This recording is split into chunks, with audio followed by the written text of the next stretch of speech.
So good morning. Welcome to B2B Marketing Ignite 2018. My name is Joel Harrison. I'm going to be your host on this stage for today. I'm Editor-in-Chief of B2B Marketing.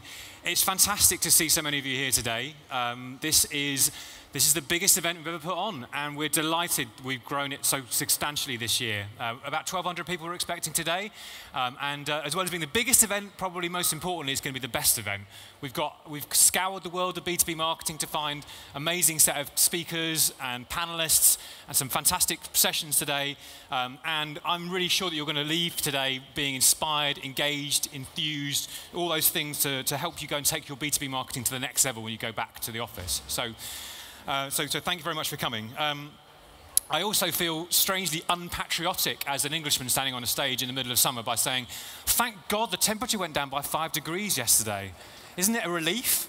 You've noticed this building is a wonderful Victorian piece of architecture. It's essentially a greenhouse. So yesterday, we're putting the stands up. It was a little bit hot in here. So I've never been so pleased to see the weather, the temperature take a climb. And I feel very unpatriotic and un-British for saying that. So we've got a very packed agenda today. People from all over the world coming to speak and to listen and to take part in today. So it should be a fascinating agenda.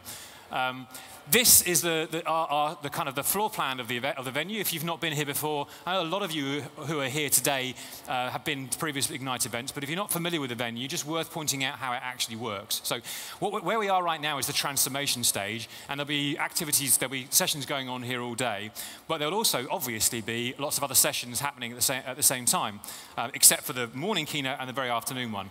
And those sessions will happen in the syndicate rooms, the delegate rooms, up on the left-hand side. So you need to go up the stairs on my left and into those doors there, and there'll be people there helping you to find your way through. So most of them are up there, or there's another one which is I believe is the Martech stream, which is actually the other side of the room. It's down those stairs on the other side. So just take a minute to familiarize yourself with how those things work. And it's worth saying as well, obviously we've got 1,200 people here. It's a packed agenda, and marshalling people, making sure everything happens on time is really important for us. We're going to do our absolute best to keep everything on time, but it's very important that things run can I even say that? Synchronistically, is that a word? And so we'd be mindful of that in terms of when you're moving around the building. We'd really appreciate your help with that. Just to remind you of the kind of streams that we've got, this is transformation. Upstairs, we've got the guru stage, which is just full of some really interesting people that we know from B2B marketing. No particular agenda, lots of interesting things to talk about. And other content streams are engagement, account-based marketing, obviously a very hot topic. CX, a hugely hot topic as well. Insight, leadership, and Martech, of course, which is a big deal, as we all know, in B2B. Now, it's worth saying as well that a lot of you would have taken the time to complete your delegate form, so we know which sessions you wanted to go in. But if you haven't had time to do that, we'd be really grateful if you could make an opportunity to do that. And you can do that by going up to a desk, which is, again, on the balcony level. It's by those telephone boxes on your way up to the main delegate rooms. Now, why should you do that? Why is that important? Well, obviously, we've got lots and lots of people in the room. Those rooms hold about 100 people. And if you don't book your sessions, it's possible you won't get to see the one that you'd like to see. So please do take an opportunity to go up there and register your sessions.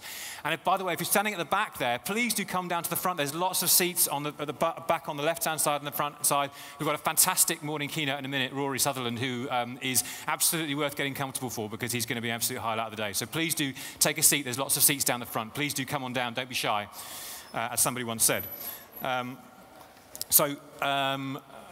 Thinking about our sponsors today, we're delighted that we've had so much support from the industry. We're really grateful to you as our sponsors. We couldn't be here today. We couldn't make this happen without you. Loads of names there, lots of very familiar names, lots of exciting new names as well. We've got a tech playground where you can look at some of that new technology. I haven't obviously got time to talk about everybody that's there, and otherwise we'd be here until 5 o'clock, and that wouldn't be helpful for you, I'm sure. But somebody I wanted to mention particularly was Dkms, who are listed along the bottom. They're our charity partner for today. And Dkms is a charity dealing with blood cancer, which is a very, very serious issue. It's something that's been brought to us by Matt Garish, who used to work for B2B Marketing. He now works for the Crocodile, but we won't hold that against him. And he's raised this with us it's a really important issue. If you get a moment while you're here, while you're not in a session, or you're just taking some time out, if you felt able to go to the stand and register yourself, you could become a blood donor for blood cancer, and potentially you could save somebody's life. So around the world, you get registered on an national database. It's a very, very worthwhile thing to do. It'll take about 8 minutes of your time. You need to get swabbed, but it's a totally painless thing to do. And as I say, it could allow you to leave here today doing something really remarkable. So I really would urge you to do that if you get a minute. If you can just take a second to do that. Now, we do have an app. Of course, we have an app, and I would advise you to download this as well. You can find it by searching for Crowd Compass Attendee Hub on the App Store or Google Play. So have a look for that and download that. And once you've downloaded it, you'll then search for B2B Ignite, and that you'll find this page here. There's lots of good content on the app, obviously, and you can also take part in polls and ask questions and things like that. So do take a minute to do that. That'll hopefully improve your delegate experience here today. And it's also worth saying on the app you can actually do a delegate survey. And I get asked every year at all the sessions, all presentations, all the conferences that we do, Joel, can we see the presentations today? And of course you can. We're delighted to share those with you. But to do that, we need you to complete a very, very short questionnaire about what you've thought about today, first of all. We need your feedback to actually make this event better, to improve it. So we're really, really grateful if you take the time to fill in that survey and let us know what you think before you get access to those sessions. So whatever time you do that, again, if you get a minute today, that'd be really helpful. Today, obviously, bearing in mind we're in the social media world, we're lucky enough. Crocodile, again, 2 mentions in one session, are doing a live streaming today. So we've got a stand over there against the left of the stage, and so do check it out on Facebook. We're on Facebook Live. Some of the keynote sessions will be broadcast from here. So do have a look, do share it. Let's get some amplification. We really appreciate your support on that. Apparently Facebook, it can be quite useful for B2B. Who knew? So we'd appreciate your support with that. So, I mean, that's in terms of the preamble. That's what I wanted to say first of all. But it's slightly odd to talk about I obviously can't talk about the entire agenda. But the one person I wanted to draw your attention to was our keynote speaker for this afternoon, because I know what it's like this event. We have an awful lot of content which we show, and it can be a bit overwhelming for everybody. And so what we wanted to do was I wanted just to point out Mark Grist, who's our closing keynote. When people leave, if you get to a point today where you feel a bit overwhelmed with your content and you think, oh, I've had enough today, I've consumed all I need to, please don't go. Please stay around and see Mark Grist, who's talking just before 5 o'clock. If you've not seen Mark before or heard of him, he's an absolutely fantastic speaker. His story is one of the most fascinating, compelling, heartwarming, and inspiring stories I've personally ever heard. He's a fantastic speaker, and he's just a genuinely lovely human being. The journey that he went on from an English teacher in Cambridgeshire to becoming an international rap battle superstar is something which sounds very incongruous and very unlikely, but it's truly remarkable, and I would really, really advise you to listen to it because it's a really inspiring story. So please don't go before you've seen Mark Grist at our closing keynote. And by the way, we're serving drinks then as well, so you can have the opportunity to have a quick drink and a network with people. There's lots of people here that you haven't met, I'm sure, and we'd love to meet you too. So I think that's all from me. So what I'd like to do now is hand over to our opening keynote, who we're absolutely delighted who could be here today, who is one of the best speakers we've ever had at B2B marketing events. And I was so thrilled I was able to persuade him to come back this year. After many years of trying, I think one of the reasons was in previous years we clashed with Cannes. We're not clashing this year, so thankfully he's decided to be in Islington rather than the south of France. But he's been described as many things over the year. He's a Spectator columnist. He's a regular wit and raconteur on social media. He's executive director or chairman of Ogilvy. I forget which one of those is right. But most recently he's been described, or he just told me today he's been described over the weekend as being the Walter Raleigh of vaping. And go figure that one. Ladies and gentlemen, I'd really be grateful if you could join me in giving a really, really big, warm welcome to Mr. Rory Sutherland. Thank you very much indeed.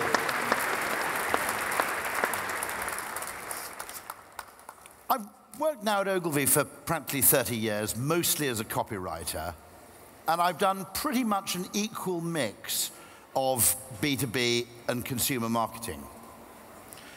And there's one really big difference between them, which is that essentially, in consumer marketing, consumers don't act like rational consumers are supposed to act.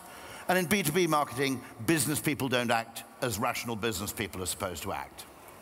The closer I get to behavioral science and understanding what you might call behavioral economics and some of the depths of human psychology, I realize there's only one discipline.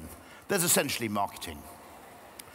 And it's based on human insight into what people really want, as distinct from what they say they want. Now, there is one respect in which B2B marketing is more difficult than consumer marketing. And it's not the complexity of the target audience, it's nothing like that, it's actually your colleagues. Your pain-in-the-ass non-marketing colleagues are worse in a B2B environment than they are in a consumer environment. Why is that? Because in a B2B business, the pretense of buyer rationality is much, much harder to shake off than it is if you're in a consumer goods company, for example.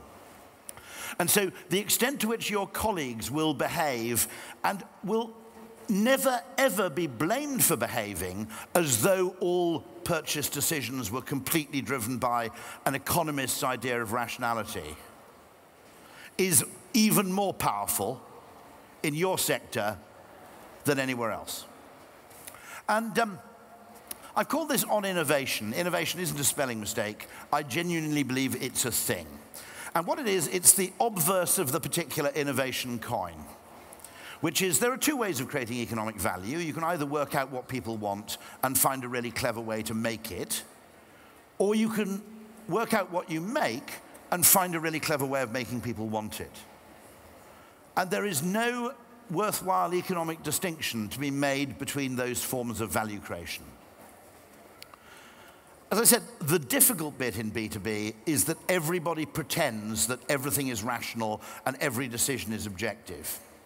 And so the position you find yourself in is that classic case of being the only person who thinks different in the room.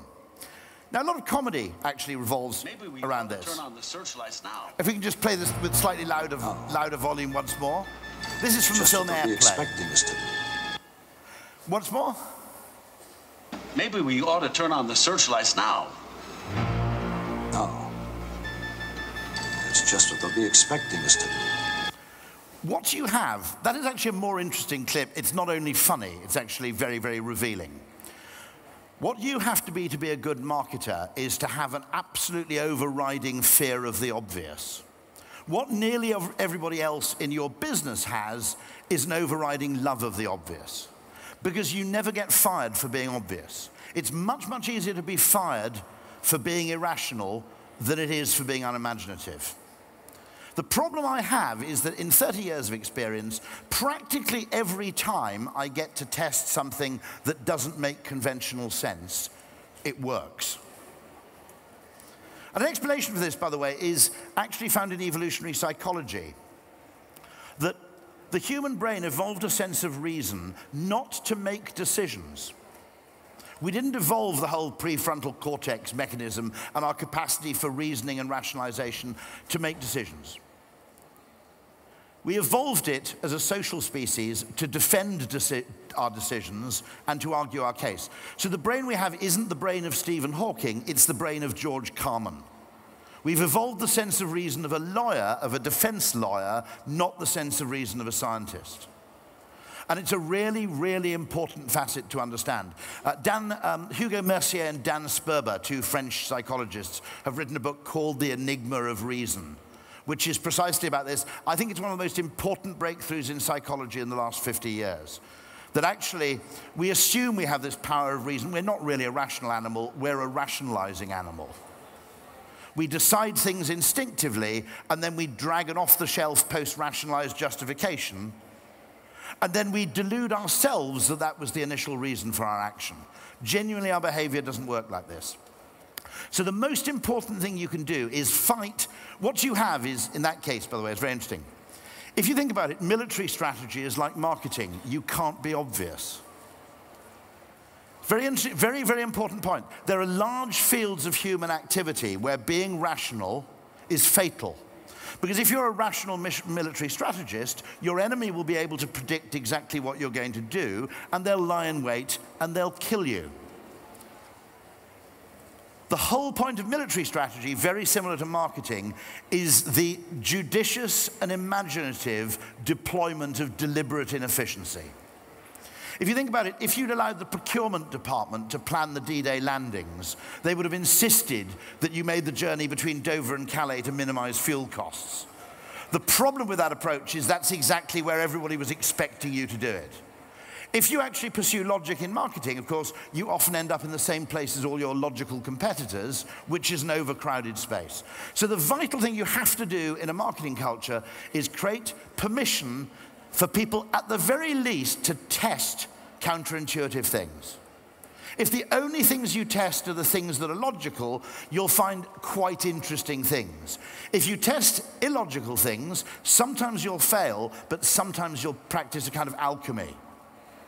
One of the weirdest bits of recommendation I ever made was to a fast food company in South Africa who had a product that wasn't selling. I said, try putting the price up.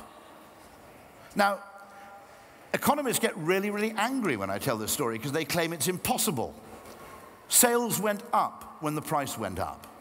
Now, anybody who goes to fast food restaurants occasionally will know that actually there are two completely opposite reasons you go to a fast food restaurant. One of them is for a bargain, and the other one is for a treat. If you price something halfway between the two so it isn't a bargain or a treat, you've actually created no emotional value at all. You know, there's TK Maxx and there's Bond Street. And the same people go to both, but it's just a different context. And so I always describe marketing very simply as the science of knowing what economists are wrong about. And there's a really, really important reason why this has to be so. I don't know how many people here have studied economics or read about it a little bit. All economic models basically assume that the person making a purchase decision is doing so in an environment of perfect knowledge and perfect trust. Now, in an environment of perfect knowledge and perfect trust, marketing wouldn't need to exist. Everybody knew exactly what they wanted, how much they were willing to pay for it, and they'd go and buy the thing that maximized their utility. Three things, actually. One, that means that anybody who studied economics at business school instinctively hates marketing because they see it as a necessary evil, not as a source of value creation. Second thing, those conditions they assume never exist in the real world, or somewhere between very rarely and never. Third thing, even if we could create those conditions, our brains have not evolved to make decisions under such conditions. We are not optimized to make decisions with perfect information. We're optimized to make non-perfect but pretty good, non-catastrophic decisions based on imperfect information in an environment of imperfect trust. And that's what we do. And we make the decision instinctively, and then we post-rationalize. Has anybody ever had to appoint an agency where you have that, that stupid form where you have to balance scorecards? Has anybody done that? Okay, can you all admit the same thing? That you decide which agency you want to win, and then you backfill the fucking numbers, right? Okay? Because everybody does that, because the other way of doing it is a totally unnatural way for the human brain to make decisions. We don't make decisions by adding up a variety of different attributes and actually looking at the maximum. We probably ask ourselves a different question. We go, can I imagine myself in 4 years' time working with these people, continuing to produce great work and still liking them? And then we answer that question, and we choose the agency, and then procurement forces us to fill in those stupid little numbers just for the purposes of pretending the decision was made rationally. Now, this is a really important thing. This applies to B2B marketing, it applies to consumer marketing. In terms of the science of knowing what economists are wrong about, here are 5 things humans care about massively, but which economists don't understand at all. Okay?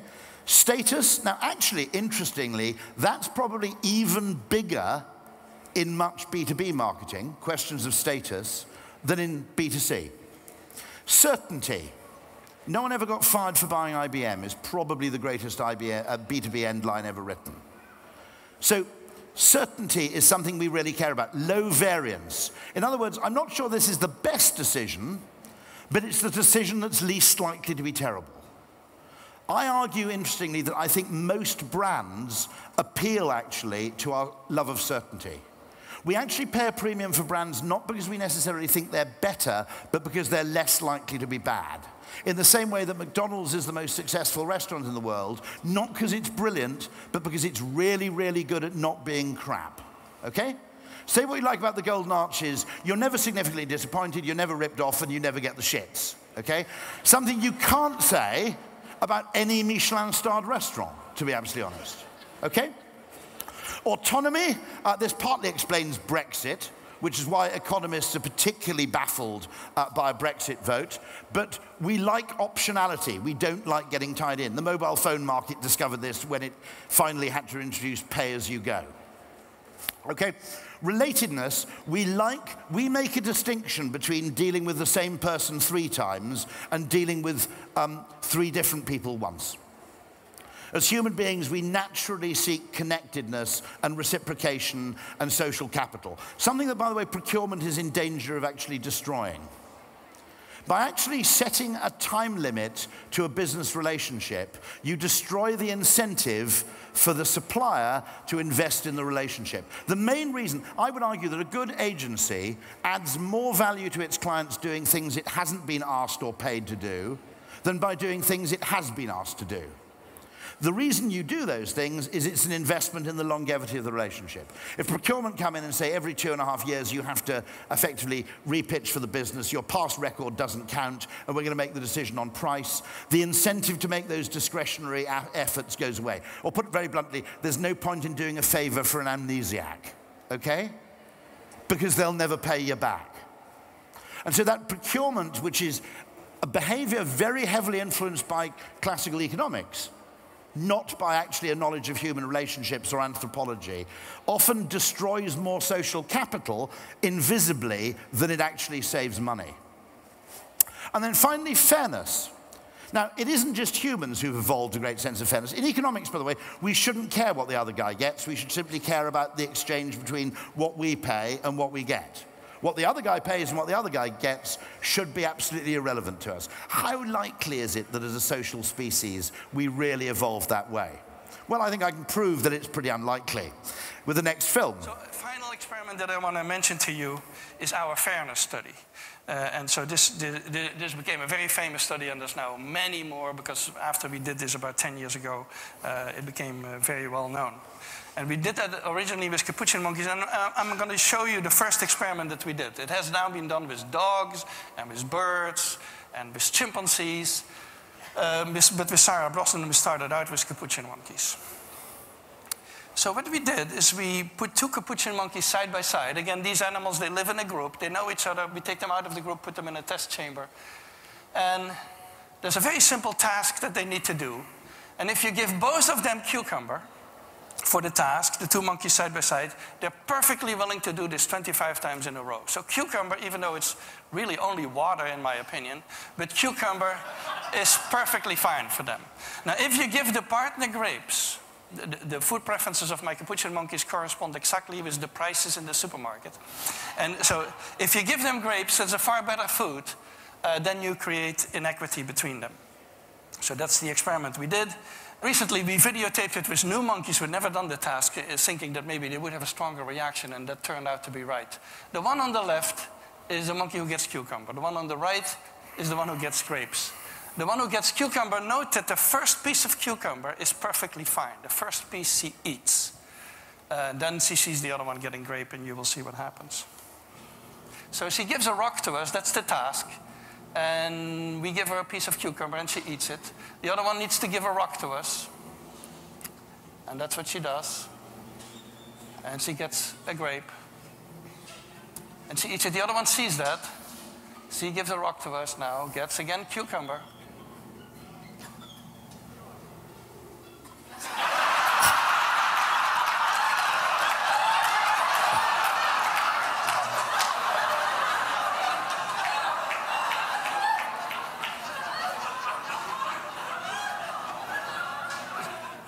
She tests the rock now against the wall. She needs to give it to us. And she gets cucumber again.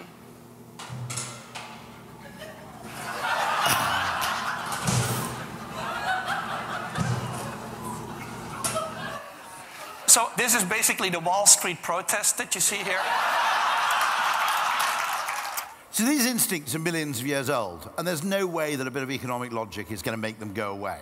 I mean, they predate our existence as humans, patently. I think what's interesting is if you look at that scarf model, how well a tech service like Uber delivers on it. There are 2 levels of certainty. Before you actually book a cab, you're given a reasonable expectation about how long you might have to wait. So you don't have that annoying minicab experience where you ring up not knowing whether they're going to say 1 minute or an hour and a half. It's a pain in the arse because you end up leaving the party too early or too late. There's the map, which reduces the pain of waiting because you can watch the vehicle approach. There's status, because if you think about, I don't know how many people do this, do you time your arrival onto the pavement to coincide exactly with the arrival of the car? Because it makes you feel like Kaiser Soze at the end of The Usual Suspects, you know. It makes you feel like Louis XIV. There's the fact that it doesn't feel like a transaction because you get out of the car with no paper changing hands. There are a whole bunch of things. I would argue that Uber is predominantly an innovation, not an innovation. After all, you've been able to use a telephone to order a taxi in London since about 1904, okay? It's not that that's new, it's the psychology around the experience. And so the most vital thing you can do as a marketer is follow the advice of variously Will Rogers, Mark Twain. This quote's attributed to everybody, to be absolutely honest.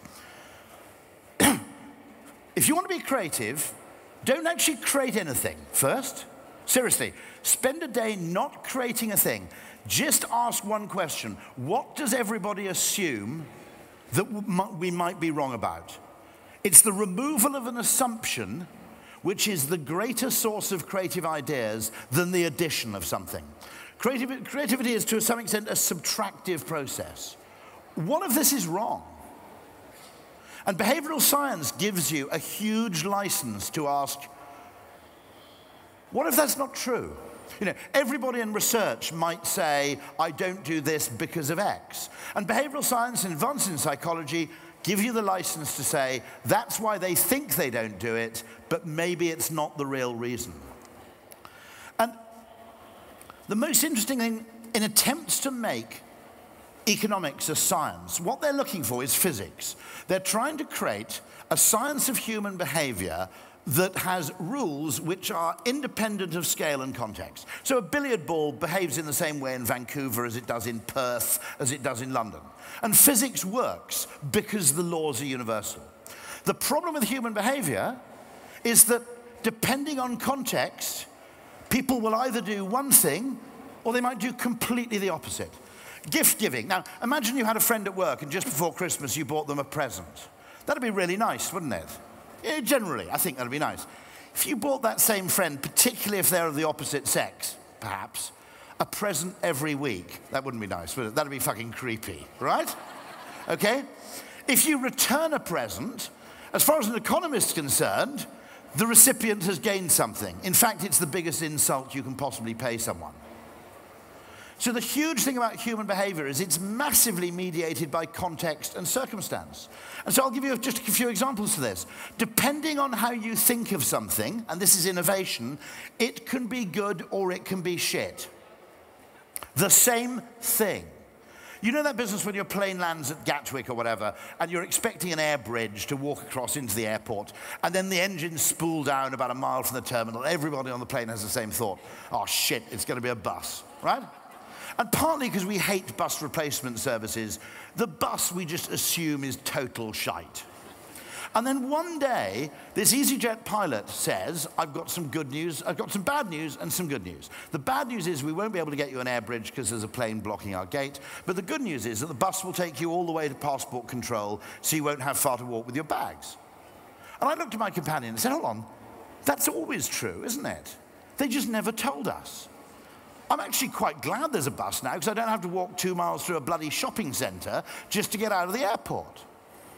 Next time you're on a plane, try this experiment. When they announce there's a bus, say loudly to your companion, actually, I'm quite glad there's a bus because it saves you having to walk to passport control because it drops you off right outside, okay? And you've just synthesized happiness in everybody within earshot. I mean, when you think about it, the bus thing is just a human instinctive framing of it's the poor man's air bridge. If you're collecting a 7 Series BMW, you'd think that was fantastic, right? And so what the pilot did is by encouraging you to focus on a different thing, the same thing goes from being rubbish to being brilliant. Probably the most masterly reframing. I'm famous for talking about the Eurostar thing, so I won't do it again. You know, I know. It's a bit like going to see the Eagles and they don't play Hotel California, but I'm not going to do it again, okay? I'm sick of it. But Cunard is the most fantastic branding. For 30 years, the whole competition in transatlantic oceanic travel was on speed. They were competing for the blue ribbon. Suddenly, jet travel comes along, and they've got a load of ships, which are now totally useless. So they reinvent themselves, essentially, as we're good because we're really slow and civilized. And exactly the same product is just marketed and remarketed in a different way by just pointing out a different attribute. It's the same thing looked at in a different way. London housing is a classic example. Okay, now, in economic theory, if London house prices go up, people who don't want to live in London that much will sell up, move to the seaside, and reduce pressure on London housing. You know, value of asset goes up, people sell, market self-corrects, right? Now, that probably happens in crude oil. People who have a lot of crude oil and don't want so much of it will sell when the price is high. I would argue in London housing, the opposite happens, which is that people are frightened of moving out because A, they fear they might miss out on future gains, and B, they're frightened that they'll never be able to afford to move back in again. Now, how can you claim economics is a science when, depending on the context, human beings will either do one thing or completely the sodding opposite? Yeah, imagine what the world would be like if physical objects had that kind of property. Oh, unfortunately, the billiard balls are in a bad mood, so they're going to behave completely differently today. The attempt to make economics a Newtonian science is one of the worst things ever to happen in business. And I'll skip the other two just for reasons of speed. I apologize, but I might share them with you later. At any one moment, we are being bombarded by sensory information. Our brains do a remarkable job of making sense of it all. It seems easy enough to separate the sounds we hear from the sights we see.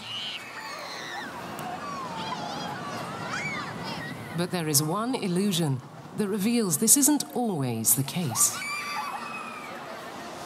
Ba, ba, ba. Have a look at this. What do you hear? Ba, ba, ba.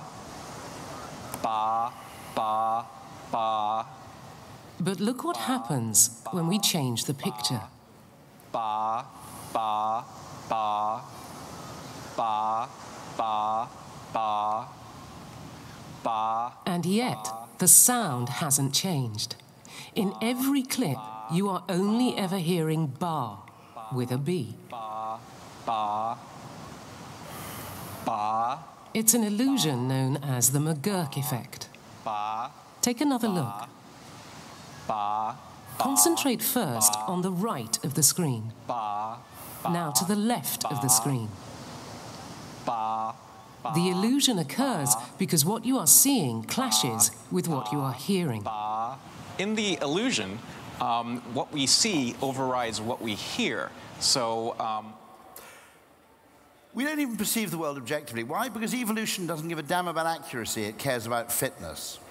And inside our brain is a device that gives us not an accurate depiction of the world, but a decisive depiction of the world on which we can act. So, in that case, you think you can separate what you hear from what you see. In fact, you can't, because your brain's performing what IT people would call error correction. It goes, it's more likely I've misheard than I've misseen, so I'm just going to overwrite that B with an F. And this happens beyond your awareness and beyond your control. This is what's absolutely vital to understand.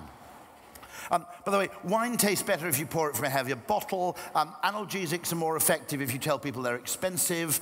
Painkillers are more effective if they're branded. And you'll probably all notice this. Your car drives much better after you've had it cleaned. Have you noticed that? And I had an engineering friend who was driven insane by this. He goes, it must be because the vibration, the polishing tautens the body panels and reduces vibration. No, it's your brain just thinks, this is a better car. It's quieter, it accelerates more smoothly, it corners better, you know, because you're more proud of it. And your brain assembles perceptions. Just as when you only see one side of a tree, it basically creates the other side from you. Most of perception is actually information retrieval from past experience. It's not information processing. And our perception is also relative, not absolute. The brain makes the bottom half of that thing look white to compensate for what it assumes to be shadow. If you hold up your hand or your fingers, depending on how close you are, God, I'm getting a bit dangerous there, and you cover the middle so you can't see the join between the top half and the bottom half of the thing on the left, I mean, the black square has done that for you in a sense on the right, what you'll see is that the top and the bottom are objectively exactly the same color. Your brain's creating the difference. And we have evolved because it's more valuable to detect contrast rather than to detect absolutes. And context determines how we perceive everything. If you just run this very quickly.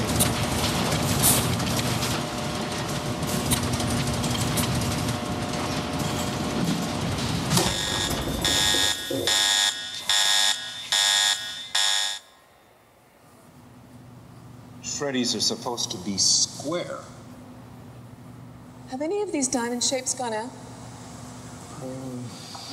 New Diamond Shreddies cereal. Same 100% whole grain wheat in a delicious diamond shape.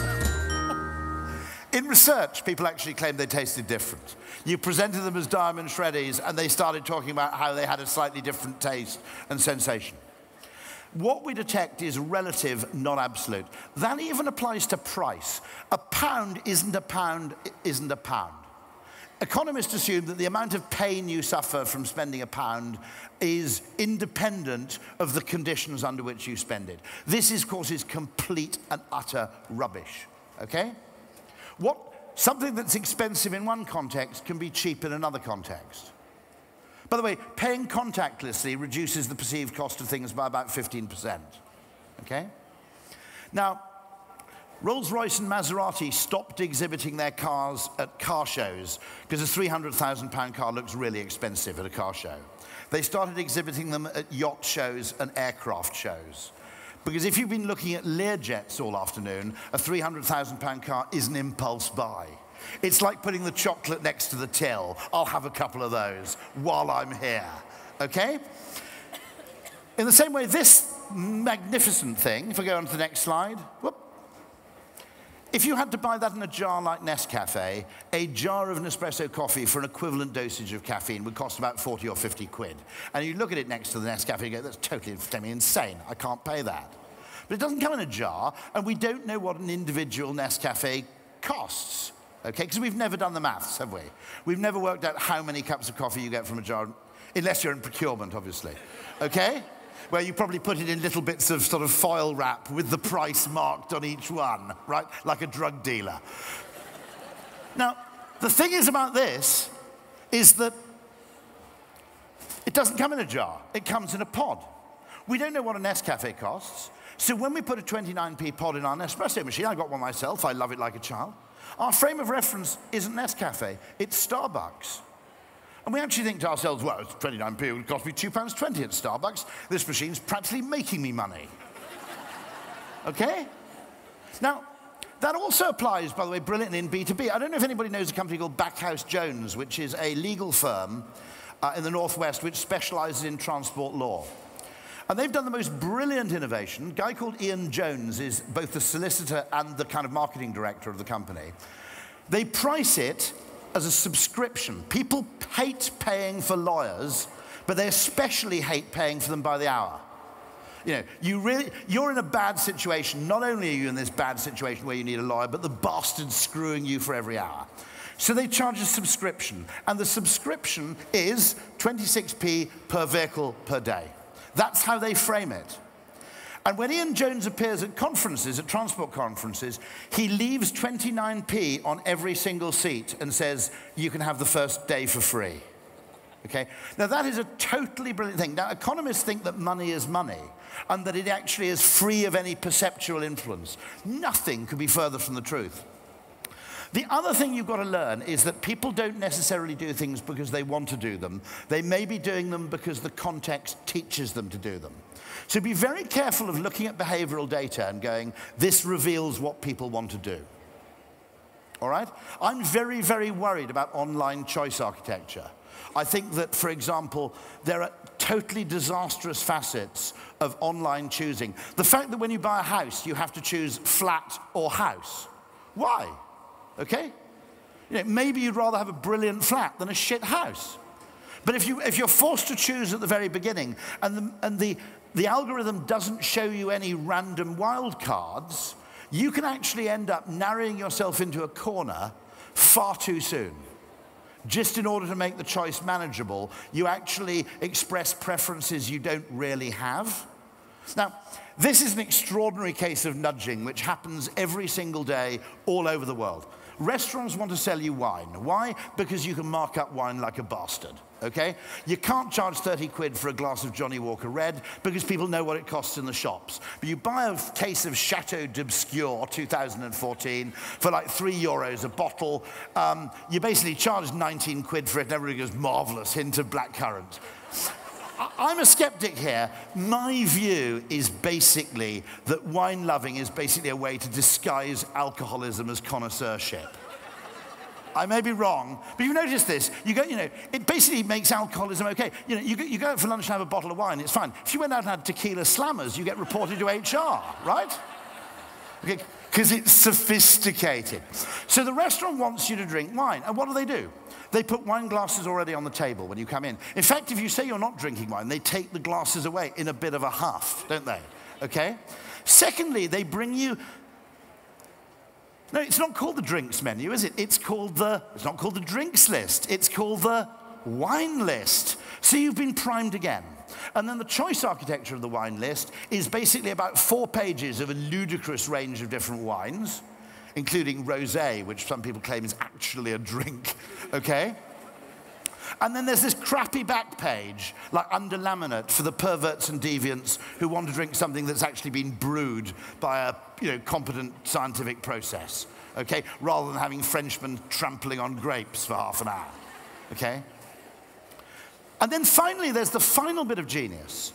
This is even cleverer still. They only bring 1 wine list. And the guy with the wine list, there's only 1 alcoholic drink you can really share among a table, then automatically turns to the rest of the people he's with and says, red or white? At which point it's game over for the gin drinkers, right? And you would think that everybody wants to drink wine, but is it a product of preference or is it a product of context? And context is so powerful in human decision-making that experimenting with context in every direction you can is about the most valuable thing a marketer can do. Quite often, UX reveals more about the person who designs the UX than it does about the actual customer. I always find it absolutely hysterical that Google, I don't know if you noticed this with Google Maps, because it's designed by Americans, you have a choice. You have car or public transport. And because there's a bunch of septic tanks designing this, they go, geez, this person's looking for public transport, therefore they're obviously an impoverished immigrant who can't afford a car. And they tell you how to make your entire journey by a combination of buses, trams, and tubes. I live in Westerham. You drive to the sodding station. But the algorithm can't get its head around the fact that someone may actually make a journey that involves a car and then public transport. Okay? It's a totally ludicrous bifurcation of choice. It does the railways a massive disservice, by the way, because it takes me about 35 minutes to get into London by train, but it would take me about an hour and a quarter to get to the station by bus. This is one of my favorite innovations recently. I simply said to a pizza delivery firm, nearly everybody orders their pizza in 30 minutes. That means you have to make a separate journey for every single pizza order you receive. Do you think everybody's ordering it in 30 minutes because they want it in 30 minutes, or do you think that's just the established social norm? You look at your mobile app, you look at your website, the default is ASAP. You make a phone call, the assumption is ASAP. I said, why don't you test tweaking the default? Try making the default either 1 hour, 45 minutes, 50 minutes, 40 minutes. They can still choose to have it ASAP, but the default is 45 minutes, or the default is an hour. Secondly, try making it a time of day rather than a duration of wait to reframe the nature of time. Now, why is this important? It is hugely important because if you have a 30-minute buffer within which you can deliver, you can batch process deliveries. And you can put 3 deliveries to Eastern Sevenoaks on one bike, and you can put 3 deliveries to Western Sevenoaks on another bike. That means you can make 6 deliveries with 2 bikes rather than 6. The big bottleneck in pizza delivery is people order pizzas on Saturday night, which is exactly when young people want to be going to parties, not riding mopeds. And so there's a huge labor shortage on Saturday nights caused by this. They tested it. What happened? You could make the default as long as an hour with no fall off on sales. Secondly, you saved a fortune and benefited the environment by being able to actually make 3 deliveries per trip rather than 1, because you could now consolidate deliveries from a slightly wider time frame. Okay? The third thing, which I didn't even predict, customer satisfaction went up by 50%. I have no fucking idea why. I genuinely don't know. Okay? Maybe it was just that actually people liked the fact, they went, actually, I was going to have a shower anyway, and I'd rather the pizza arrived at half time than halfway through the first half. I don't know. I wasn't even predicting that. I was looking at this as an efficiency gain. But don't assume that what people are doing is independent of the way you've presented the choice to them in the first place. One of the most successful things we did in a B2B campaign as Ogilvy's behavioral science practice was we had a software client, and people would ring up to cancel their subscription for software. And we tweaked various changes in the call center script, and the most potent one we found was that the first question they asked when someone rang up to cancel was, could you please tell us why you are canceling your subscription to this wonderful software? And they did that because they wanted to gather data that would help them improve the software.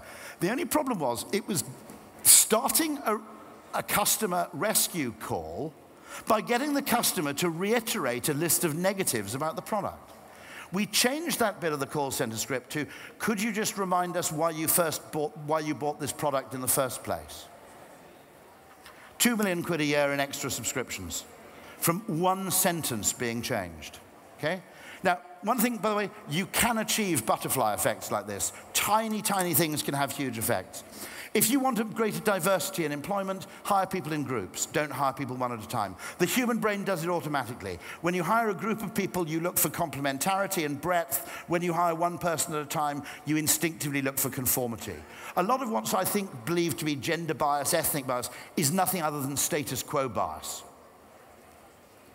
It's just the fact that when you have one decision to make, you want to make a decision that doesn't look weird. How long have we got? 5?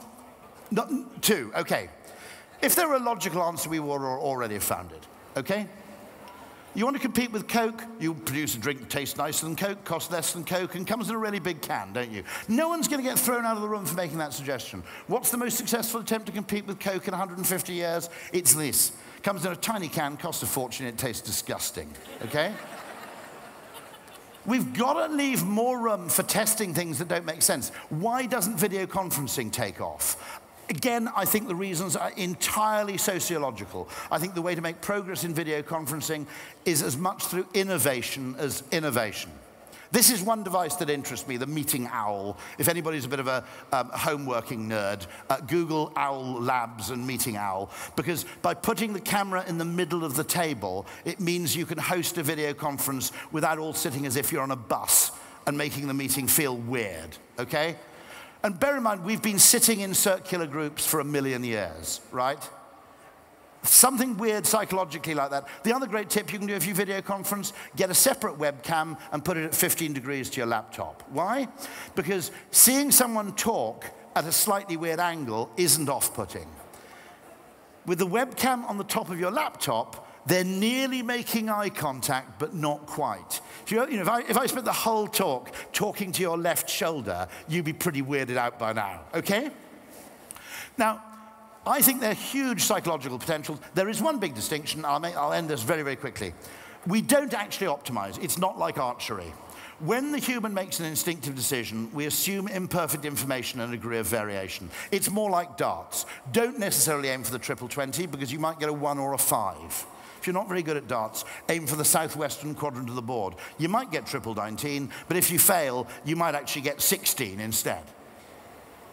It's actually a better overall outcome. What we're often doing when we make a decision is, as I mentioned with McDonald's, we're trying to reduce variance.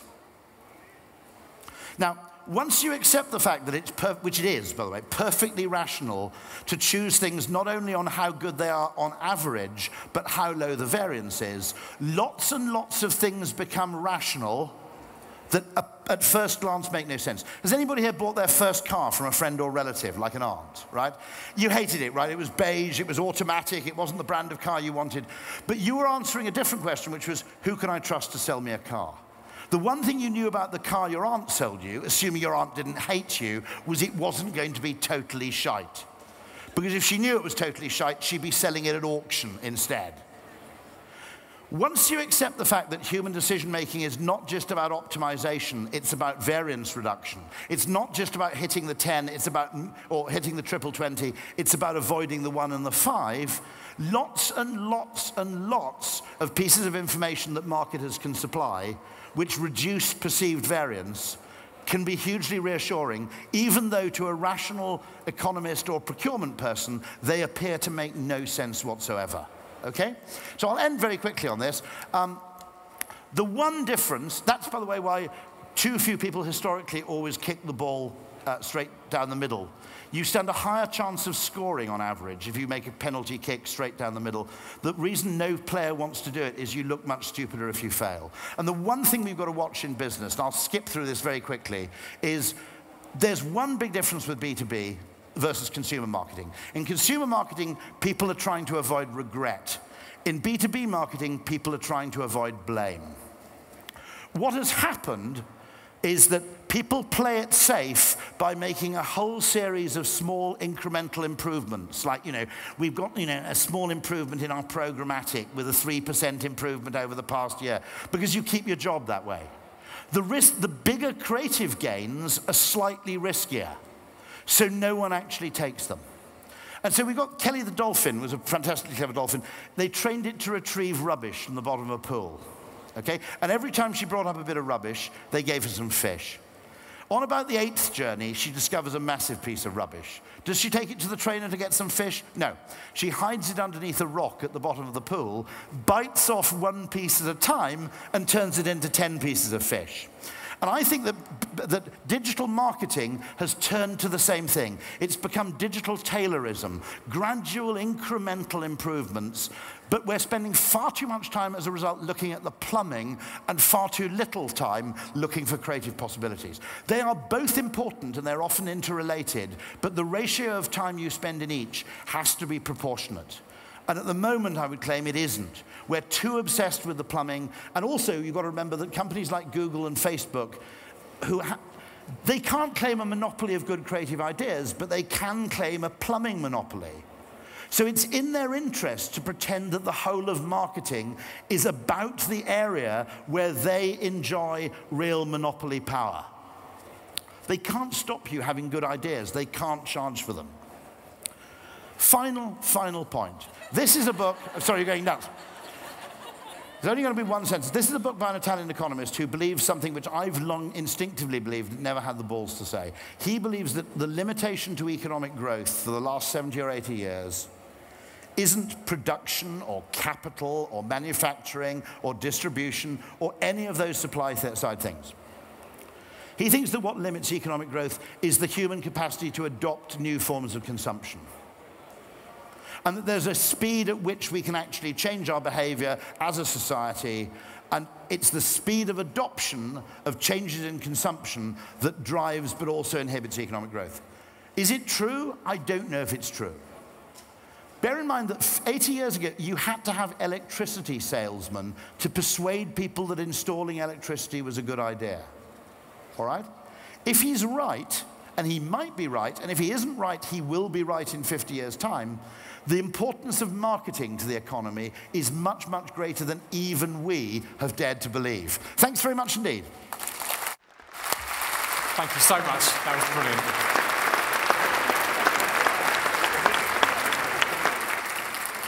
It truly loathes me to ask Rory to leave the stage because I could get him to speak all day, but absolutely brilliant. One thing I've been asked to do by my colleagues in the marketing team is this, which I apologise having to do.